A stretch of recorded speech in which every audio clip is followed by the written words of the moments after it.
तो अभी हम लोग क्या देखेंगे कि हम लोग जो दे रहे हैं कि फाइल लूप यूज़ करके एक तो प्रोग्राम किएंगे, प्रोग्राम बनाएंगे कि write a program to are marks given from keyboard until you press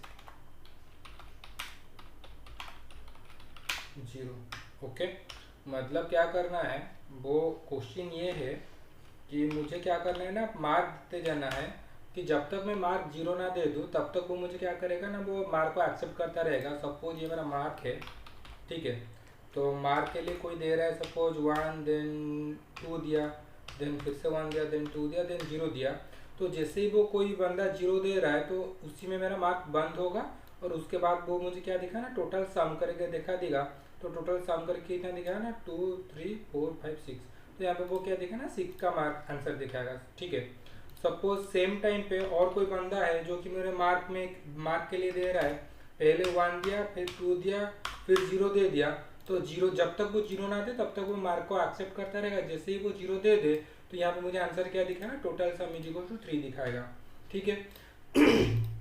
तो यहाँ पे मेन चीज है कि कोई बंदा कितना टाइम पे मुझे 0 दे रहा है वो तो मैं नहीं बोल सकता। सपोज कोई बंदा है जो कि 3-4 बार के बाद मुझे 0 दे रहा है, और कोई बंदा है जो कि मुझे 2-3 बार के बाद मुझे 0 दे रहा है। तो यहाँ पे मैं नहीं बोल सकता कितने बार में मुझे 0 दे रहा है। तो जब तक मुझे नहीं पता है कितने बार में वो 0 दे रहा है तब तक हम लोग किस में जाएंगे ना, वाइल लूप में जाएंगे, ठीक है। तो हम लोग अभी पढ़ रहे हैं, लूप पढ़ रहे हैं। ऑलरेडी हम लोग फॉर लूप डिस्कस कर चुके हैं, अभी हम लोग क्या डिस्कस कर रहे हैं ना, वाइल लूप डिस्कस कर रहे हैं। तो मैं बोल रखा हूँ कि वाइल और फॉर लूप कहाँ पे यूज होता है। फॉर लूप तब यूज करो जब तुम्हें नंबर ऑफ इटरेशंस पता हो, मतलब कितने बार मेरा लूप कंटिन्यू करेगा। Whenever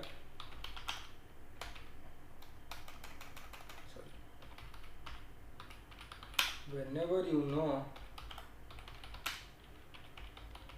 about the total number of iterations, then go for loop।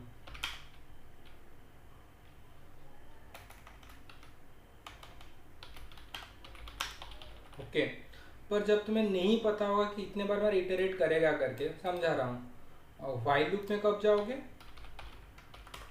whenever you don't know about the number of iterations। Okay, मतलब नंबर ऑफ इटरेशंस मतलब क्या होता है कि कितने बार वो मेरा लूप करेगा, ठीक है।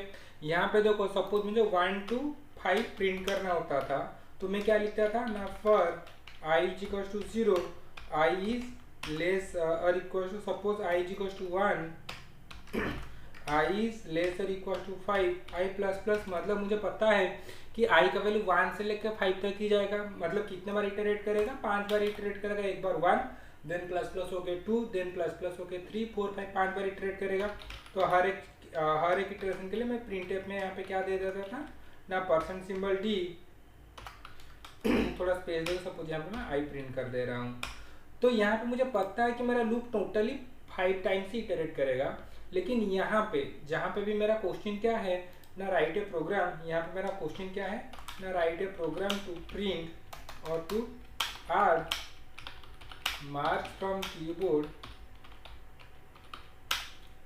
until you press 0।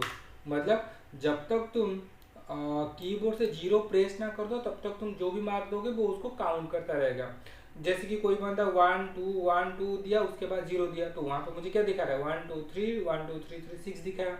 कोई बंदा 1 2 के बाद 0 दे दिया तो वहां पे मुझे 3 दिखा रहा है। कोई बंदा 1 दिया, 1 1 1 1 1, उसके बाद 0 दे रहा है, तो यहाँ पे वो मुझे क्या दिखाएगा, 1 2 3 4 5 6, तो यहाँ पे वो मुझे 6 दिखाएगा। मतलब जब तक तुम 0 ना दे दो तब तक वो उसको काउंट करता रहेगा। तो यहाँ पे मुझे पता चल रहा है कि यहाँ पे कोई बंदा 5 टाइम्स के बाद 0 दे रहा है, कोई बंदा यहाँ पे 2 टाइम्स के बाद 0 दे रहा है, कोई बंदा यहाँ पे 6 टाइम्स के बाद 0 दे रहा है।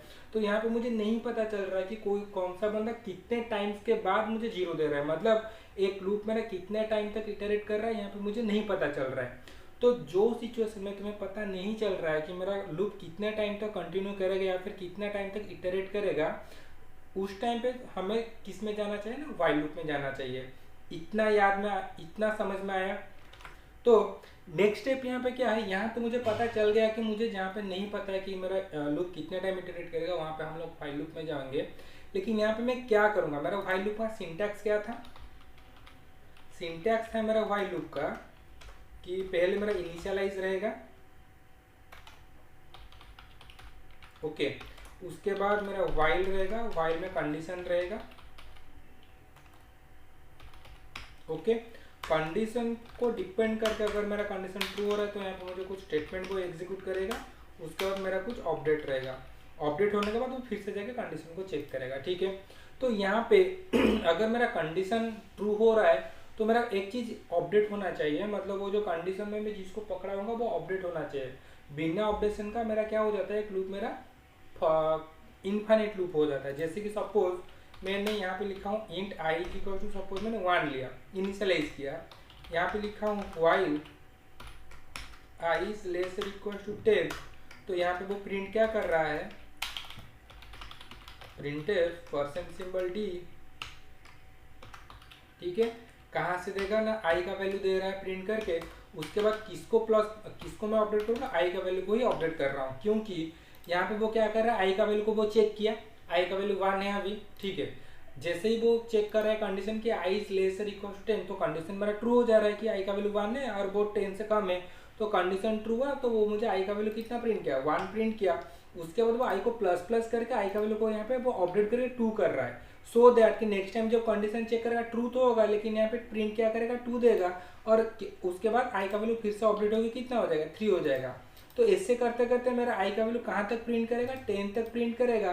10 के बाद जब आई का वैल्यू प्लस प्लस होगी 11 होगा यहाँ पे, तो मेरा कंडीशन फॉल्स हो जाएगा और मुझे और आउटपुट नहीं मिलेगा, कंडीशन फॉल्स होते ही वो आउट ऑफ लूप हो जाएगा। लेकिन सोचो अगर मैंने यहाँ पे आई प्लस प्लस को ना दूं तो मेरा क्या प्रॉब्लम हो जाएगा, आई का वैल्यू तो 1 हो जाएगा, आई का वैल्यू अपडेट नहीं होगा, और आई का value I is lesser equal to 10 हर चीज के लिए, मतलब वो क्या बोलते हैं उसको, वो जो मेरा हर टाइम के लिए वो ट्रू हो जाता है, ठीक है, इटर्नली ट्रू हो जाता है जो चीज, ठीक है। आई का वैल्यू मेरा 1 है and 1 is lesser equal to 10, तो ये हमेशा के लिए मेरा ट्रू हो जाएगा, तो मुझे प्रिंट में क्या देगा, 1 1 1 1 1 1 करके वो मुझे प्रिंट करता रहेगा, तो ये मेरा इनफाइनाइट लूप हो जाएगा। तो जो भी चीज को हम लोग कंडीशन में पकड़ते उसका मुझे क्या चाहिए, उसका अपडेटेड वैल्यू चाहिए, अदरवाइज अगर मैं वो वैल्यू को अपडेट नहीं करवा रहा हूँ तो मेरा क्या हो जाएगा, वो चीज मेरा इनफाइनाइट लूप हो जा रहा है, ठीक है।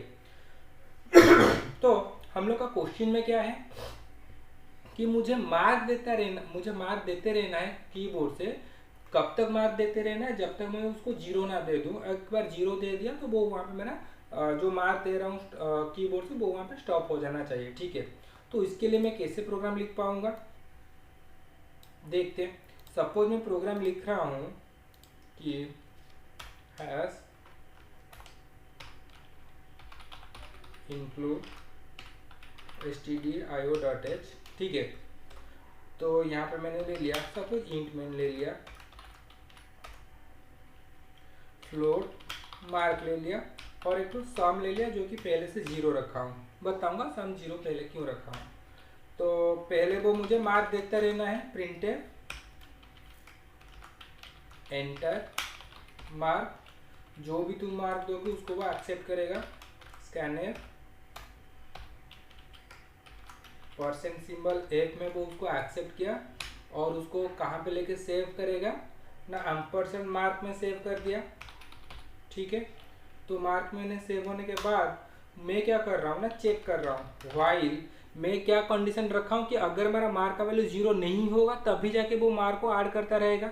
तो वो चीज़ मैं यहाँ पे चेक कर रहा हूँ, while mark is not equal to 0, मतलब अगर मेरा मार्क का वैल्यू 0 नहीं है, कंप्यूटर को कैसे पता चलेगा, जब मैं कंडीशन चेक करूँगा तभी कंप्यूटर को पता चलेगा ना कि मेरा मार्क का वैल्यू 0 है कि नहीं है करके।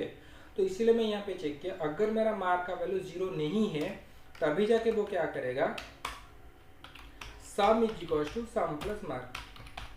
तो sum equal to sum plus mark का मतलब क्या है कि सोचो कि फर्स्ट टाइम वो सम पे कुछ नहीं है तो सम पे वो मेरा मार्क ने रख दिया, तो नेक्स्ट टाइम जब मैं लिखूंगा sum equal to sum plus mark तो सम का वैल्यू जो पहले से होगा उसी में जाके ऐड करेगा ना। सोचो कि मैं पहले 1 दिया हूँ तो ये 1 को लेके प्रिंट कैसे करेगा, यहाँ पे सपोज मेरा यहाँ पे सम है तो पहले sum equal to sum plus mark, sum का वैल्यू पहले से 0 है तो वो क्या किया ना 0 प्लस मार्क सपोज मेरा मार्क 1 है तो 1 ऐड किया, तो अभी मेरा सम में कितना है 1 है, तो सम में जो 1 है वो नेक्स्ट टाइम पे जब मैं फिर से मार्क दूंगा वो सम ऐड होना चाहिए ना। तो सपोज फिर से मैंने मार्क दे रहा हूँ 2, मतलब सम प्लस मार्क होगा ना, तो 1 + 2 होगा ना, वो 1 को मैं छोड़ दूंगा, वो सम में जो पहले से वैल्यू रखा हूँ उसको ऐड तो करूंगा ना वहाँ पे, इसीलिए 1 + 2 का वैल्यू मेरा यहाँ पे 3 होगा। जब फिर से सम प्लस मार्क करूंगा तो 3 के साथ अभी जो 1 दिया तो 3 + 1 होगा, तो तब जाके वो मुझे क्या होगा 4 होगा।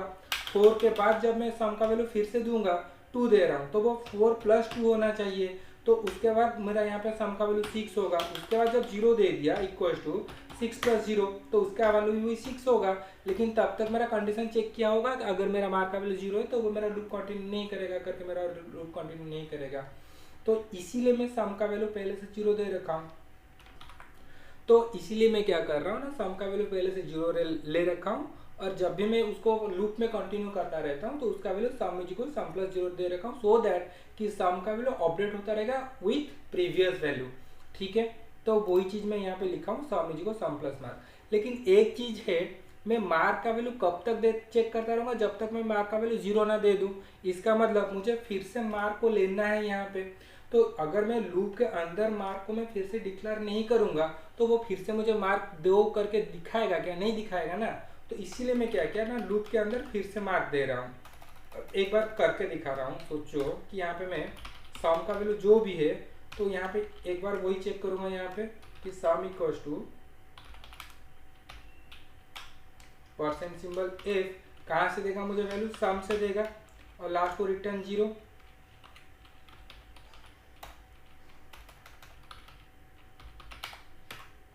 ओके, तो यहाँ पे देखो, जो एक बार ये लूप तो चेक कर दिया मार्क इज नॉट इक्वल 0, लेकिन वो सम का वैल्यू एक बार मार्क मिला लिया, लेकिन वो बार बार मुझे मार्क का वैल्यू मांगेगा क्या। अगर इसको मैं सेव करके रन करूंगा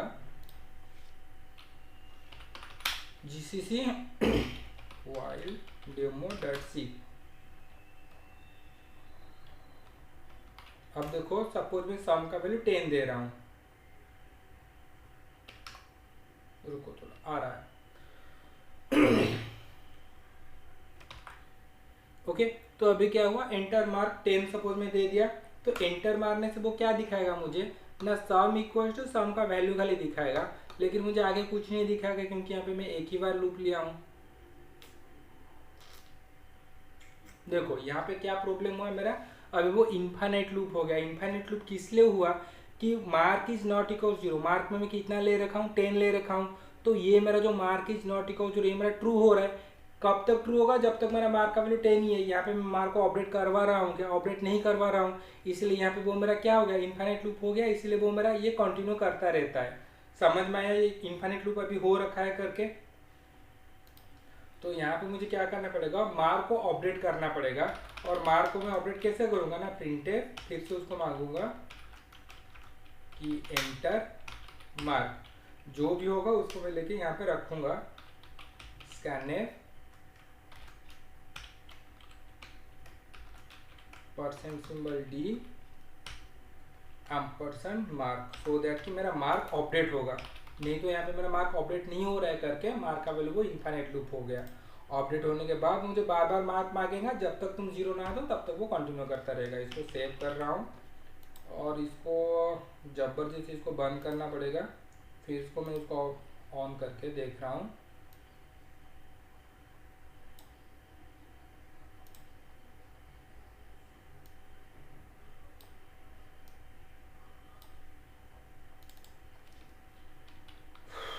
ई में गया पहले, cd cprod gcc, मेरा फाइल नेम है while demo.c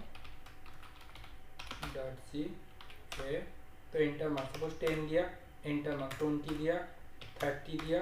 जब मैं 0 दे दिया तब वो क्या करेगा, मेरा लूप यहाँ पे क्या दिखाया, sum is equal to sum 10 10 10 10 कहाँ दिखाया, कहाँ पे हम लोग गलत कर दिए, scanner percent symbol D ampersand mark, some is equal some plus mark, तो यहाँ पे फ्लोट मार्क इस बुक को थोड़ा, यहाँ पे मैं स्कैनर पे परसेंट सिंबल डी रखा हूँ करके गलत हो रहा है, तो यहाँ पे परसेंट सिंबल एफ लिखा, ठीक है। तो while mark is not equal 0, sum is equal to sum plus mark, printf enter mark, scanner percent symbol F, ampersand mark, इसको फिर से सेव किया और इसको अगर फिर से मैं रन करवा रहा हूँ 10 20 30 0, तो आंसर मुझे 60 आया। सपोज फिर से मैं उसको रन करवा रहा हूँ 1 1 1 2 2 2 3 3 0, तो आंसर मुझे 15 आ रहा है। तो सपोज मैं डायरेक्ट उसको 0 दे रहा हूँ, 0 दिया तो आंसर मुझे 0 दिया। इसका मतलब यहाँ पे जब तक मैं 0 ना दे दूँ मेरा मार्क को वो अपडेट करता रहता है और उसको कंडीशन में चेक कर रहा है। इतना समझ में आया? ओके, तो ये था हम लोग का व्हाइल लूप। ठीक है, तो व्हाइल लूप थोड़ा सबसे ज़्यादा इंपॉर्टेंट है हम लोग का। फॉर लूप और व्हाइल लूप दोनों हम लोग का इंपॉर्टेंट है। तो अभी हम लोग और एक प्रोग्राम कर रहे हैं कि एक प्रोग्राम लिखेंगे, इस नंबर को मुझे रिवर्स करना है करके। ठीक है, এটা तो करना हम लोग ये वाला प्रोग्राम नहीं किए थे ना। तो राइट ए प्रोग्राम